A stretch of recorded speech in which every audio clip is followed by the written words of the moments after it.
ta présence en moi devienne palpable. Je veux une autre dimension de toi.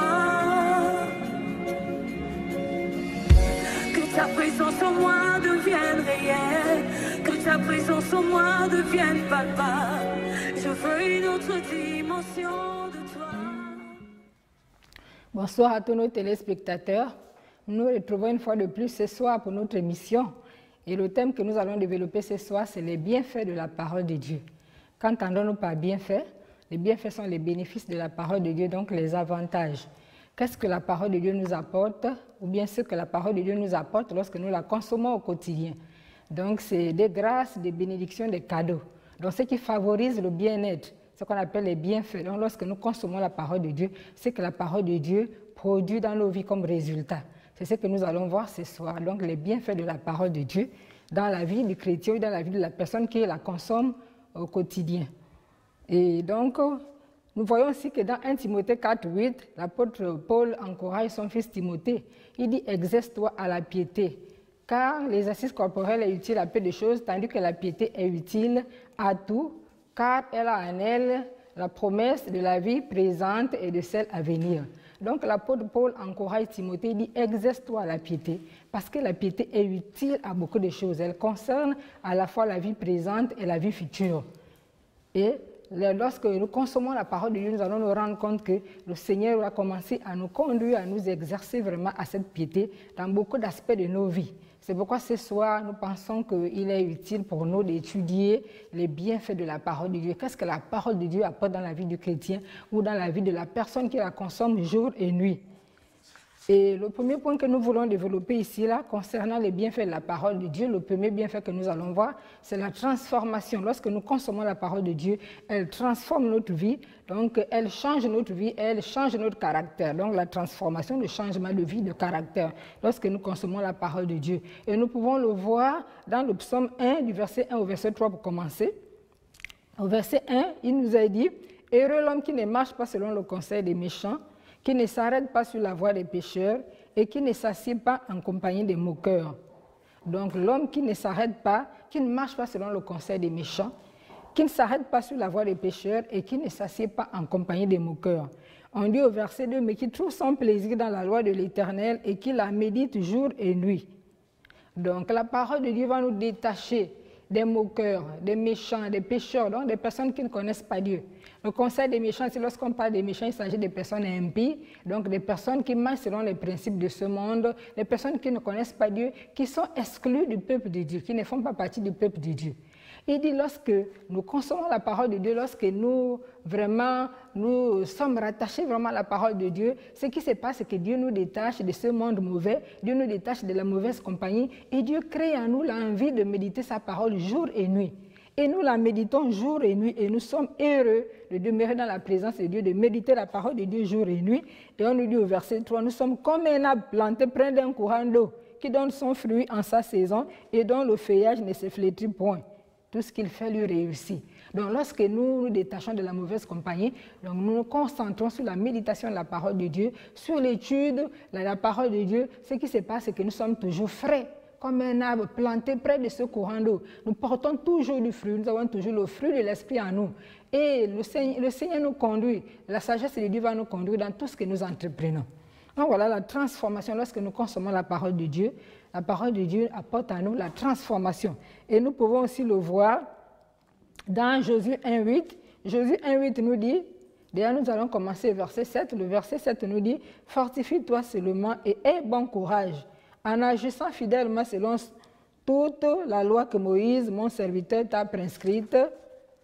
Ne t'en détourne ni à droite ni à gauche, afin de réussir dans tout ce que tu entreprendras. » Le verset 8 nous dit que ce livre de la loi ne s'éloigne point de ta bouche. Médite-le jour et nuit pour agir fidèlement selon tout ce qui est écrit, car c'est alors que tu auras eu succès dans tes entreprises, c'est alors que tu réussiras. Il dit au verset 7, fortifie-toi et aie bon courage, en agissant fidèlement selon la loi de Moïse. Donc le Seigneur nous encourage, il dit, fortifie-toi, aie bon courage et agis selon la parole de Dieu. Et le verset 8 nous dit que ce livre de la loi ne s'éloigne point de nous, mais que nous puissions le méditer jour et nuit. Parce que ce livre nous donne la sagesse, va nous conduire dans tout ce que nous allons faire, dans toutes nos entreprises. Ce livre va nous conduire. va nous conduire et va nous écarter de ce qui va nous écarter du mauvais chemin et de ce qui est mauvais. Nous allons aussi lire dans Romains 12, 1 et 2. Romains 12, 1 et 2 vous dit « Je vous exhorte donc, frères, par les compassions de Dieu, à offrir vos corps comme un sacrifice vivant, saint, agréable à Dieu, ce qui sera de votre part un culte raisonnable. » Donc, en consommant la parole de Dieu, en nous nourrissant de la parole de Dieu, en l'étudiant, nous allons offrir nos corps, nous allons être capables, nous allons être vraiment capables de pouvoir offrir nos corps à Dieu comme des sacrifices vivants. C'est propre, agréable à Dieu. Et selon Dieu, c'est un culte raisonnable que nous lui rendrons dès lors que nous allons nous offrir entièrement au Seigneur. Si nous arrivons à offrir nos corps à Dieu comme un sacrifice vivant qui lui est agréable, pour Dieu, c'est un culte raisonnable. À quel moment nous le ferons? Au moment où nous allons commencer à nous attacher à la parole de Dieu. Donc, il va nous donner cette capacité de nous détacher de tout ce qui est mauvais et de nous offrir entièrement à Dieu, proprement, de façon sainte, et nous allons rendre ces cultes merveilleux, agréables au Seigneur. Et lorsque nous lisons sur le verset 2, il nous a dit « Ne vous conformez pas au siècle présent, mais soyez transformés par le renouvellement de l'intelligence, afin que vous discerniez quelle est la volonté de Dieu, ce qui est bon, agréable et parfait. » Donc la consommation, la méditation de la parole de Dieu va nous transformer, va commencer à toucher notre mentalité. Notre mentalité sera changée, nos pensées seront changées, nos sentiments seront changés, donc transformés par la parole de Dieu. Et nous n'allons plus nous conformer au siècle présent. Le Seigneur va nous donner la capacité de pouvoir nous détacher de ce siècle mauvais, de sa façon de faire, de ses principes, de ses manières.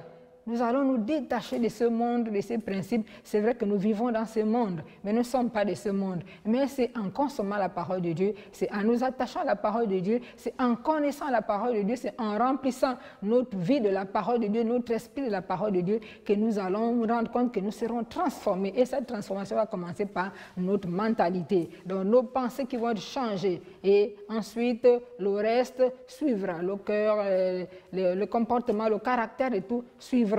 La parole de Dieu va commencer à agir en nous au travers de notre mentalité et nous allons nous détacher de la manière de faire de ce siècle mauvais. Et l'autre conséquence, c'est que nous serons capables de discerner la volonté parfaite de Dieu. Nous serons capables de discerner la volonté parfaite de Dieu. Et donc, nous venons de voir que le premier bienfait que nous avons, lorsque nous méditons la parole de Dieu, lorsque nous la consommons suffisamment, le premier bienfait que nous avons, c'est la transformation. Nous avons commencé cette étude la semaine passée avec la bonne santé dans le couple. Et nous avons vu que nous devions consommer suffisamment la parole de Dieu. Et aujourd'hui, en fait, c'est la suite de cette étude. Nous voulons voir ce que la parole de Dieu nous apporte comme bénéfice, comme avantage lorsque nous la consommons suffisamment. Et nous venons de voir comme premier point la transformation. Et nous avons étudié un certain nombre de passages. C'est vrai que la Bible en donne plusieurs, mais nous avons sélectionné quelques-uns ce soir pour pouvoir nous entretenir et pouvoir partager cette parole ensemble. Nous avons choisi quelques-uns. Et le deuxième bienfait que nous voulons étudier ce soir, par rapport à la consommation excessive de la parole de Dieu, il n'y a pas d'overdose lorsqu'on consomme la parole de Dieu. Les médicaments de ce monde ou bien les produits de ce monde disent, lorsqu'on les consomme de façon abusive, il y a ce qu'on appelle peut-être l'overdose, on peut déborder et puis être malade, mais la consommation de la parole de Dieu ne connaît pas ce qu'on appelle overdose. Au contraire, lorsque nous consommons davantage la parole de Dieu, c'est vraiment notre avantage parce que ça nous garantit vraiment la sécurité, ça nous apporte beaucoup de bonnes choses que nous sommes en train de voir. Nous venons de commencer par la transformation. Ensuite, le deuxième bienfait que nous allons voir, c'est la joie. Donc la joie du Seigneur en nous, une joie parfaite. Dieu nous communique sa joie. Lorsque nous consommons la parole de Dieu en abondance, Dieu nous communique sa joie, une joie parfaite, la joie de Dieu en nous. Et nous pouvons lire dans Néhémie 8:10, nous allons lire la deuxième partie de Néhémie 8:10, « Car ce jour est consacré à notre Seigneur, ne vous affligez pas, car la joie de l'Éternel sera votre force. » La joie de l'Éternel sera votre force. Ici, il s'agit de Néhémie, donc lorsqu'ils reconstruisent les murailles de Jérusalem. Et ici, ce jour a été mis à part. Il s'agit ici, nous sommes ici au niveau de la fête des tabernacles. En fait, c'était un moment où le peuple rendait grâce à Dieu, c'était un moment d'action de grâce au Seigneur.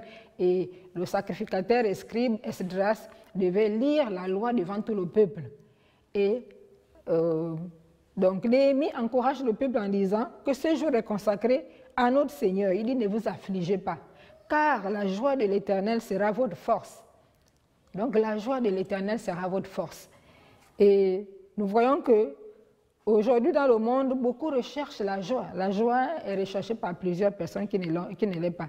Mais la parole de Dieu nous dit que la joie véritable, parfaite, se trouve en l'Éternel. Et nous pouvons aussi lire dans Jean 15, 11, Jean 15, 11, il a dit, « Je vous ai dit ces choses afin que ma joie soit en vous et que votre joie soit parfaite. » Je vous ai dit ces choses afin que ma joie soit en vous et que votre joie soit parfaite.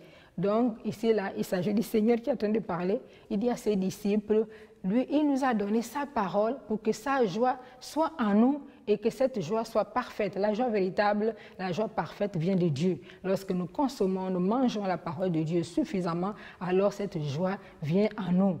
Dieu dépose cette joie en nous, la parole de Dieu vraiment donne cette joie qui ne dépend ni des temps ni des circonstances. Que nous soyons dans des bons moments ou que nous soyons dans des moments difficiles, même si nous traversons des difficultés, mais que lorsque nous avons cette joie en nous, nous sommes vraiment au-dessus de tout ce que nous pouvons vivre comme difficulté. Cette joie sera toujours là. Que nous soyons dans des difficultés ou pas, cette joie sera toujours là. Même si nous marchons dans la vallée de l'ombre de la mort, cette joie sera là, elle ne va pas nous abandonner. Les gens seront surpris de dire que mais toi tu passes par des moments difficiles, mais tu traverses une situation difficile, tu es dans une épreuve difficile, mais comment ça se fait que tu es toujours en joie? Parce que c'est une joie miraculeuse qui vient de Dieu, elle ne dépend pas de nous. Donc que nous ayons mangé ou pas, la joie est là. Que nous soyons dans la douleur ou pas, cette joie est là. Donc c'est une joie immense qui nous envahit. Ce n'est pas une joie comme celle de ce monde. La joie de ce monde dépend des circonstances. Quand vous êtes dans des bons moments, vous êtes joyeux, mais quand vous êtes dans des mauvais moments, peut-être des douleurs, des preuves ou des malheurs, vous êtes triste. Je ne suis pas en train de dire que le chrétien ne connaît pas la tristesse, mais la joie est toujours là. C'est une joie miraculeuse qui ne dépend pas de nous. C'est une joie que le Saint-Esprit dépose en nous. Alors beaucoup de gens cherchent la joie aujourd'hui dans ce monde, mais une joie véritable, une joie qui construit, qui vous garde dans la paix, dans la sécurité, qui garde vos pensées, vos émotions. C'est la joie que Dieu donne, parce que c'est une joie parfaite. C'est une joie déposée par le Saint-Esprit, par la parole de Dieu, et c'est une joie parfaite. Donc c'est un des bienfaits de la méditation de la parole de Dieu. Le troisième bienfait de la méditation de la parole de Dieu que nous voulons voir ce soir, c'est la paix et le bonheur. Donc la paix tant recherchée par ces mondes. Nous entendons les nations parler de paix, on parle de guerre, de paix, mais la paix véritable se trouve en Christ. Lorsque nous consommons la parole de Dieu, lorsque nous méditons suffisamment la parole de Dieu, lorsque nous nous gavons, nous remplissons notre esprit de la parole de Dieu, cette paix immense vient habiter en nous. Et nous pouvons lire dans Jean 14, 27, Jean 14, 27, il est dit, « Je vous laisse la paix, je vous donne ma paix, je ne vous donne pas comme le monde donne. Que votre cœur ne se trouble point et ne s'alarme point. » Et lorsque nous voyons encore Philippiens 4, 7 nous dit, « Et la paix de Dieu, qui surpasse toute intelligence, gardera vos cœurs et vos pensées à Jésus-Christ. » Donc Jésus dit ici, dit à ses disciples, à l'Église, que nous sommes dit, « Je vous donne ma paix. » Je ne vous la donne pas comme le monde donne, mais je vous donne ma paix. Donc c'est une paix véritable. Et on dit cette paix surpasse toute intelligence et garde nos cœurs. Garde nos cœurs et nos pensées en Jésus-Christ. Donc c'est une paix qui surpasse, qui va au-delà de tout. Que nous soyons dans des moments troublés, comme je le disais il y a peu pour la joie, cette paix est là. Cette paix immense est là. Les gens ne vont pas comprendre que, mais toi, peut-être que tu es au chômage, tu as perdu l'emploi, mais tu es joyeuse. Peut-être que tu n'as pas... Peut-être que tu recherches une bénédiction de la part du Seigneur, bien, tu es une femme, tu es à la recherche peut-être d'un enfant, ou tu es à la recherche d'un homme pour pouvoir te venir en aide, donc un époux. Mais cette joie est toujours là. Je ne sais pas quel est ton besoin, mais si tu es sincèrement connecté au Seigneur, tu vas te rendre toi-même que malgré ce besoin tu es là qui t'oppresse, mais cette joie, cette paix est toujours là. C'est vraiment une paix imperturbable. Donc, qui ne dépend pas de ce que nous avons ou que nous ne détenons pas, que nous ne possédons pas, mais cette joie est là. Elle est là parce qu'elle vient de Dieu. Elle a été déposée par le Saint-Esprit dans nos vies, simplement parce que nous avons cette parole de Dieu pleinement en nous. Donc, c'est un des bienfaits que nous recevons lorsque nous sommes connectés au Seigneur et lorsque nous consommons cette parole de Dieu. Nous avons dit que nous avons la paix et le bonheur, donc c'est le troisième point, le troisième bienfait. Et nous allons aussi lire dans Ésaïe 48, 18 à 19. Le verset 18 nous dit, « Oh, si tu étais attentif à mes commandements, ton bien-être serait comme un fleuve, et ton bonheur comme les flots de la mer. Donc il dit, si nous sommes attentifs à ces commandements, notre bien-être sera comme un fleuve, et notre bonheur comme les flots de la mer. Si nous sommes attentifs à la parole de Dieu, notre bien-être sera comme un fleuve, et notre bien-être comme les flots de la mer. Et lorsque nous allons au verset 19, il est dit, ta postérité serait comme le sable, et les fruits de tes entrailles comme les grains de sable. Ton cœur ne serait point effacé, ton nom ne serait point effacé, anéanti devant moi. On dit même ta postérité sera comme le sable et le fruit, donc tes enfants comme des grains de sable. Et ton nom ne sera pas effacé devant Dieu. Donc cette bénédiction, ce bonheur va jusqu'à tes enfants. Non seulement elle touche toi-même comme les flots de la mer, comme un fleuve, mais également tes enfants en bénéficient. Et Dieu dit qu'il t'honore, ton nom ne sera pas effacé de devant sa face. Donc c'est vraiment une grâce d'avoir la parole de Dieu dans sa maison et de pouvoir la consommer suffisamment. C'est vraiment une grâce pour nous, en tant qu'Église, en tant qu'enfants de Dieu, de posséder cette parole. Mais cette parole n'est pas seulement destinée à l'Église, elle est destinée à tout un chacun. Toi qui m'écoutes ce soir, mon frère, ma soeur, peut-être que tu n'as pas cette parole dans ta maison. Achète-toi une Bible et tu vas rencontrer Jésus au travers de cette Bible. En consommant cette parole, tu vas te rendre compte qu'elle fera beaucoup de bien. Tout ce que je suis en train de dire là, la parole de Dieu va commencer à travailler dans ta vie, dans ton cœur, dans ton esprit. Et il y aura beaucoup de changements, de transformations, même sur le plan physique. Tu te rendras compte et tu en témoigneras. Donc nous allons continuer. Et le quatrième bienfait que nous voulons voir ce soir, c'est la bonne santé. Nous l'avons dit la semaine dernière, nous avons beaucoup parlé de la bonne santé. Donc la bonne santé, là encore, nous revenons sur Proverbe 3, 1 à 9.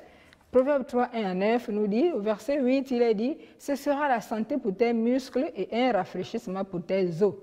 Donc lorsque nous consommons la parole de Dieu, si vous voyez le verset 1, on dit, si tu gardes mes préceptes, donc mes commandements, le Seigneur nous dit, si nous gardons la parole de Dieu, donc ce sera la santé pour tes muscles et un rafraîchissement pour tes os. Donc un médicament pour ton corps, pour ton âme, pour ton esprit. Donc si nous gardons la parole de Dieu, elle agit non seulement dans notre esprit, dans notre âme, mais elle agit jusque sur le corps. Et au verset 2, il nous a dit, la parole de Dieu garantit notre longévité, nous garantit la longévité. Donc, car ils prolongeront les jours et les années de ta vie.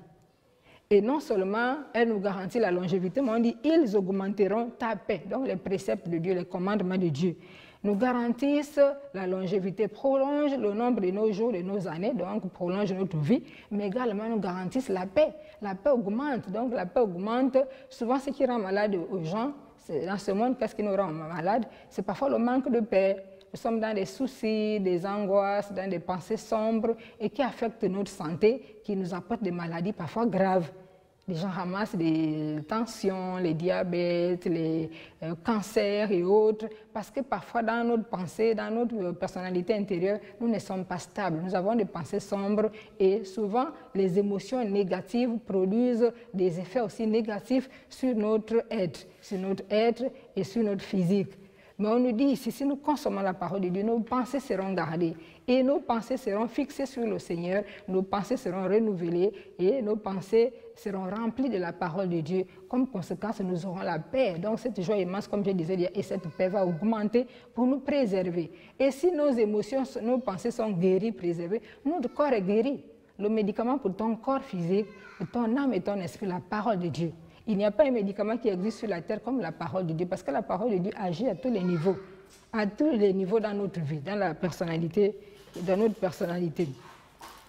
Et nous voyons aussi au verset 4, on nous dit, tu acquerras ainsi la grâce et une raison saine aux yeux de Dieu et des hommes. Donc lorsque nous consommons la parole de Dieu, nous acquérons la grâce. Non seulement, et une raison saine, la grâce est une raison saine, non seulement aux yeux de Dieu, mais aux yeux des hommes. Les gens qui nous regardent disent que oui, ça vraiment, cette personne, la grâce de Dieu est sur sa vie. Oui, cette personne vraiment, dans sa façon de faire, de réagir, de se comporter, de voir ou bien d'analyser les choses, vraiment, on sent vraiment que la grâce de Dieu est là. Vous êtes une personne différente dans votre manière de voir les choses, dans votre manière de concevoir, même d'apprécier, d'agir. Donc la grâce de Dieu est là. Les hommes l'observent. Hein? Dieu lui-même l'observe. Les hommes l'observent. Tu as une raison saine, tu as la grâce de Dieu qui t'accompagne. Et le dernier bienfait que nous voulons voir ce soir, il y en a plusieurs. Nous commençons aujourd'hui, mais nous allons terminer. La liste est longue, nous continuerons la semaine prochaine. Donc le dernier bienfait de la méditation de la parole de Dieu, de la consommation de la parole de Dieu que nous voulons voir ce soir, c'est la réussite. La réussite, nous en avons déjà lu dans Josué 1,8, qui nous dit que nous aurons des succès dans nos entreprises. Si le livre de la loi de l'Éternel, la parole de Dieu ne s'éloigne pas de nous, donc comme conséquence, c'est que nous aurons le succès dans nos entreprises, nous aurons la réussite, donc nous allons réussir. Ça veut dire que la grâce de Dieu, la sagesse de Dieu va nous accompagner. Je ne suis pas en train de dire peut-être que nous ne serons pas confrontés à des obstacles, à de l'opposition. L'opposition pourra être là, mais nous aurons la victoire parce que la grâce de Dieu, la faveur de Dieu nous accompagne. La faveur de Dieu nous accompagne. Et nous voyons aussi, selon le psaume 1, le verset 3 que nous avons lu, le psaume 1, on nous dit, nous serons comme un arbre planté près de ces courants d'eau. Nous serons toujours verdoyants, nous serons toujours frais, nous allons toujours porter du fruit, le fruit de l'esprit sera toujours là. Et on nous dit, tout ce que nous ferons réussira. Même si nous rencontrons l'opposition, même si nous rencontrons des difficultés, mais nous réussirons parce que la grâce de Dieu nous accompagne, parce que la faveur de Dieu nous accompagne, parce que Dieu nous accorde sa sagesse dans la façon de faire, dans la manière d'entreprendre. La sagesse de Dieu sera avec nous pour que nous puissions réussir. Donc la réussite. La parole de Dieu est vraiment ce médicament, ce remède, comme je le disais il y a la semaine dernière. Nous devons le consommer abondamment si nous voulons voir vraiment tous ces résultats dans nos vies. Nous garantir la réussite, nous garantir la transformation, nous garantir la paix, la joie, nous garantir la bonne santé. Donc nous devons vraiment consommer la parole de Dieu. C'est vraiment le remède par excellence que le Seigneur nous a laissé. C'est une grâce d'avoir une Bible dans sa maison. J'encourage toutes les personnes qui n'ont pas la parole de Dieu dans leur maison, la Bible, de l'en avoir. Parce que cette parole de Dieu a sauvé beaucoup de vies. Des gens avaient reçu des Bibles lors de certaines circonstances, qu'ils ont reçu des Bibles comme cadeau, et ils les avaient négligées, ils les avaient déposées dans leur bibliothèque. Et au mauvais jour, où ils étaient angoissés, vraiment dans des problèmes, certains se sont souvenus de ces paroles, de ces Bibles, ils sont allés les chercher, les dépoussiérer, ils étaient couverts de poussière parce qu'on ne les utilisait pas. Et quand ils ont commencé à ouvrir ces Bibles, ces trésors ont sauvé des milliers de vies. Ces trésors qui est la parole de Dieu a sauvé des milliers de vies. Des gens ont rencontré le Seigneur, des gens ont été guéris, des gens ont été délivrés et Dieu a donné des directives à plusieurs personnes. Alors mon frère, ma soeur, toi qui m'écoutes ce soir, je ne sais pas quel est ton besoin. La parole de Dieu règle tous les problèmes. Certainement ton besoin, ton problème, c'est que tu recherches la santé, peut-être tu es malade. Alors ma soeur, consomme la parole de Dieu, vois déjà ta guérison. Consomme la parole de Dieu, vois déjà ta guérison. Va dans la parole de Dieu, cherche tous les versets qui parlent de la guérison, de comment Dieu a sorti certaines personnes de la maladie. Médite ce verset. Consomme la parole de Dieu, vois ta guérison. Qu'est-ce que tu vois? Ce que tu vois, c'est ce que Dieu va te donner. Vois ta guérison. Peut-être que tu es une maman à la recherche des bébés, des enfants. Consomme la parole de Dieu. Va dans la parole de Dieu. Regarde, qu'est-ce que les femmes qui combattaient la stérilité, qui luttaient avec la stérilité, qu'est-ce qu'elles ont fait? Lis ces passages qui parlent de la stérilité, de comment ces femmes sont sorties de là, comment elles ont remporté la victoire. Lis ces passages, consomme la parole de Dieu, consomme-la et vois tes enfants, vois déjà tes enfants, vois tes enfants. Toi qui recherches le travail, pareil, mais consomme la parole de Dieu, vois le travail. Toi qui recherches le mariage, certainement tu veux te marier, tu as besoin d'un mari, consomme la parole de Dieu, vois ton mariage, tu veux une femme, consomme la parole de Dieu, vois ton mariage, tu veux le travail, consomme la parole de Dieu, vois ton travail. Consomme-la et qu'est-ce que tu vois? Ce que tu vois, c'est ce que Dieu te donnera. Parce que ce que tu vois dans ton esprit, tu vas commencer à travailler selon cette chose et cela viendra. Je me souviens d'un moment, c'est vrai que je voyais qu'il fallait que nous puissions avoir ne serait-ce qu'un véhicule, non seulement pour accompagner les enfants à l'école, mais pour le ministère, parce que parfois les déplacements étaient compliqués. Et je ne priais même pas pour le véhicule. J'ai fait 2 songes où je me voyais en train de conduire dans une voiture bleue d'âme. Et ensuite, j'ai fait un 3e songe où je conduisais maintenant dans une voiture grise. Et c'est lorsque je suis sortie de ces 3 songes que j'ai commencé à ressentir le besoin de prier pour un véhicule. Et j'ai commencé à prier pour un véhicule. Et lorsque nous sommes allés en affectation à Franceville, mon époux et moi, j'ai profité d'aller à l'auto-école par la foi. J'ai simplement vu dans mon esprit la voiture. Je me suis dit, le Seigneur va me donner la voiture, va nous donner un véhicule. Alors je prends déjà le devant. Je suis allée à m'inscrire à l'auto-école pour passer mon permis de conduire par la foi.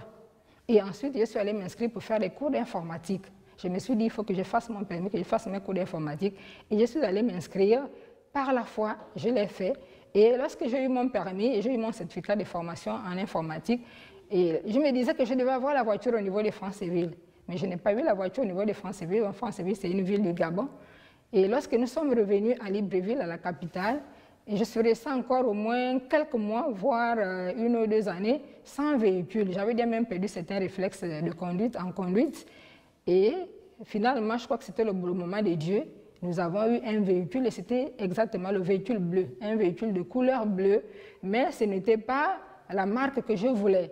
C'est vrai qu'après un deuxième véhicule est arrivé, le véhicule de mon époux, qui est aussi de couleur bleue, mais le mien, ce n'était pas la marque que je voulais. Bon, je l'ai accepté, j'ai dit, bon, c'est un premier pas, une première bénédiction, une première grâce, mais je crois que le Seigneur m'en donnera plus, la marque que je désire. Et lorsque je suis rentrée consommer la parole de Dieu, vraiment, je suis rentrée dans la présence de Dieu, demeurer avec le Seigneur m'a parlé, m'a donné des directives et j'ai commencé à faire mon dossier pour plusieurs de mes besoins, non seulement le véhicule, mais d'autres besoins. Donc, je suis en train de concevoir ces dossiers pour le déposer au cabinet du gouverneur du royaume des cieux, donc au cabinet du Saint-Esprit pour qu'il soit traité.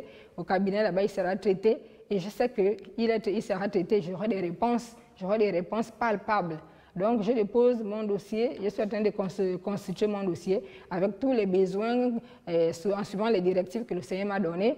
Et pour déposer ce dossier au cabinet du gouverneur du royaume des cieux, donc le Seigneur Saint-Esprit. Et je sais que je sortirai là avec des résultats palpables. Donc la parole de Dieu, lorsque nous la consommons, lorsque nous demeurons dans la présence de Dieu, nous allons nous rendre compte que Dieu va nous orienter et nous sortirons là avec des résultats palpables. Donc nous devons vraiment apprendre à consommer la parole de Dieu parce que la parole de Dieu nous fait beaucoup de bien. La parole de Dieu apporte beaucoup de grâce, beaucoup de bénédictions. Vraiment des bénédictions très nombreuses que nous ne pouvons même pas dénombrer. Donc il est vraiment important pour nous en tant qu'enfants de Dieu de nous attacher à la parole de Dieu, la consommer. Non seulement la consommer, c'est le consommons-la en famille et partageons-la autour de nous. Alors ce soir, nous avons vu l'enseignement sur les bienfaits de la parole de Dieu. Nous croyons ce soir qu'un homme, une femme, un enfant, un jeune a été béni. Nous croyons ce soir qu'une personne a été touchée, une personne a été vraiment visitée par cet enseignement et par le toucher de Dieu. Et nous voulons vraiment rendre grâce à Dieu ce soir. Nous allons terminer en élevant nos voix et nous recommandons au Seigneur qui nous donne la grâce de consommer vraiment cette parole et de voir ces manifestations dans nos vies de tous les jours. Seigneur, ce soir, nous voulons te dire merci encore pour ta présence. Merci encore pour cet enseignement sur les bienfaits de la parole de Dieu. Saint-Esprit, nous voulons fixer nos regards sur toi. C'est toi qui nous donnes la capacité, c'est de nous approcher de toi dans ta présence, de nous pouvoir nous aider à consommer suffisamment ta parole. Je sais que l'ennemi de nos âmes n'est pas d'accord lorsque nous voulons venir dans ta présence et consommer ta parole, parce qu'il sait que nous sortirons de là remplis, forts, puissants, pour nous dégager de ces pièges. Seigneur, pour recevoir tes grâces et tes bénédictions. Et souvent, il ne veut pas ça, il nous accapare, Seigneur, par beaucoup de choses. Il nous entraîne dans beaucoup de choses qui nous éloignent de toi. Mais Seigneur, nous voulons regarder à toi, que tu nous donnes la force, que tu nous donnes de faire violence pour demeurer là à tes pieds, comme Marie, pour recevoir ta parole, pour la consommer. Seigneur, pour remplir nos esprits de cette parole qui nous fait du bien. Seigneur, merci. Nous savons qu'avec toi, tout est possible. Et nous voulons compter sur toi. Nous voulons regarder à toi. Seigneur, nous voulons, Seigneur, nous attendre à toi, Seigneur, pour ouvrir nos esprits, pour ouvrir nos cœurs, Seigneur, à la consommation de ta parole. Seigneur, à aimer cette parole. Oh, Seigneur, nous te disons merci. Parce que tu es fidèle et parce que tu nous aimes et parce que tu vas nous accorder cette grâce. Seigneur, que ton nom seul soit glorifié ce soir. Nous te bénissons au nom puissant de Jésus-Christ. Amen. Alors nous avons terminé pour ce soir.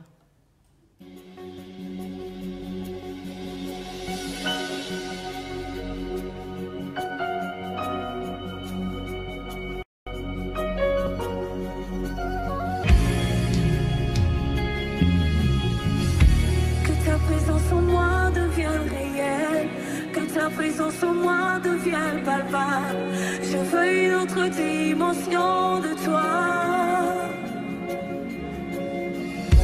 Que ta présence en moi devienne réelle, que ta présence en moi devienne palpable. Je veux une autre dimension.